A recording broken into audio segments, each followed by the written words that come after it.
আপুনি প্ৰায় শুনে অলৌকিক কাহিনী কেতিয়াবা আপুনি শুনে গণেশে সুৰেৰে গাখীৰ পান কৰি আছে বিভিন্ন ভগৱানৰ মূৰ্তিয়ে দুগ্ধ পান নতুবা পানী সেৱন কৰি আছে এতিয়া ঘটিছে নাজিৰাৰ এটি শিৱ মন্দিৰত অলৌকিক ঘটনা নাজিৰাৰ লক্ষীমিয়ালিস্থিত শিৱ মন্দিৰত দেখিবলৈ পোৱা গ'ল এক বিৰল দৃশ্য এক অলৌকিক দৃশ্য শিৱ মন্দিৰৰ শিৱলিংগৰ লগতে থকা নন্দীৰ মুখৰ ওচৰলৈ পানী দিয়াৰ লগে লগে নন্দীয়ে পানী সেৱন কৰি লৈ যোৱাৰ দৃশ্য দেখা গৈছে বিজ্ঞান আৰু প্ৰযুক্তি বিজ্ঞানৰ এই জয়যাত্ৰাত এনে দৃশ্য দেখি হয়তো আপুনি এবাৰ ভাবিছে এয়া কিমান সঁচা কিমান মিছা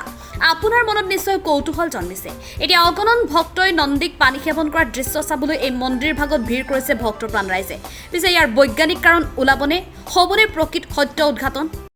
ধৰক মই ৰাতিপুৱা চাহ চোতা কৰিলোঁ ধোৱা পখৰা কৰিলোঁ শৰাই এখন দিয়া হ'ল তাৰপিছতে মই গুচি গ'লোঁ পথাৰলৈ পথাৰ পৰা আহি এতিয়া গা ধুইছোঁ ল'ৰাখনে চিঞৰ বাখৰ লাগিছে দুটো বোলে কোনোবা ছোৱালী এগৰাকীয়ে মানে তোমাৰ হেৰি মানে পানী খুৱাইছিলে পানী খাইছে ঘৰত খবৰ দিলে ঘৰৰ মানুহ আহি খোৱালে তাৰপিছত মানে এতিয়া ইজন সিজনকৈ এতিয়া আৰু চব আহিছে খুৱাইছে তোমালোকেও খুৱাইছে খাইছে মই কিন্তু খুৱাই নাই তেনেকৈ আৰু প্ৰথম ছোৱালী এজনী দেখিলে ন কোনোবা ছোৱালীজনী দেখি মাকক খবৰ দিয়ে কোন ছোৱালী মই সেইটো ক'ব নোৱাৰোঁ আমাৰ সেইটো ক'ব নোৱাৰোঁ কোন ছোৱালীজনী ক'ব নাছিলে মন্দিৰভাগ কোন জেগা নাজিৰা লক্ষীমিয়ালি নাজিৰা লক্ষ্মী চাৰিআলি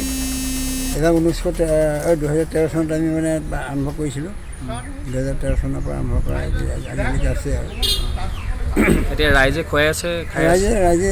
কৰি থাকে চব ইয়াৰ নাজিৰা ৰাখি ৰাইজ আহে বিহাৰী হওক মাৰোৱাৰী হওক অসমীয়া হওক চব মানুহে আহে